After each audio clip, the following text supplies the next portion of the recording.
মানুষ আমায় বোকা বলে। আমি মূলত বোকা নই। আমি আসলে স্বার্থপর হতে পারি না মুখের ওপর না বলতে। আঘাতের বিনিময় আঘাত ফিরিয়ে দিতে আমি শিখিনি কখনো। আমায় নিয়ে বসা সমালোচনার সভায় শক্ত গলায় বলতে পারি না, চুপ করো, অনেক হয়েছে, এবার থামো তোমরা। আমি সবটা হজম করে মাথা নিচু করে চুপচাপ থাকি।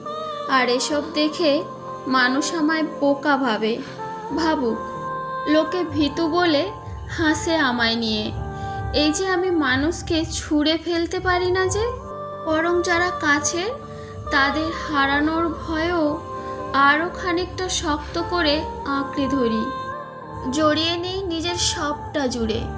তাদের সামান্য নীরবতায়ও চোখের জল ফেলি। হয়তো তাই তারা আমায় নিয়ে হাসাহাসি করে। হাসুক, আমায় ব্যাকডেটেড বলো তোমরা। এই যে পুরাতন ঘ্রাণ, সম্পর্ক, এইসব নিয়ে পড়ে থাকতেই আমার শান্তি। কারণ এতেই আমার তুষ্টি, আমার ভালো লাগা, আমার স্বস্তি।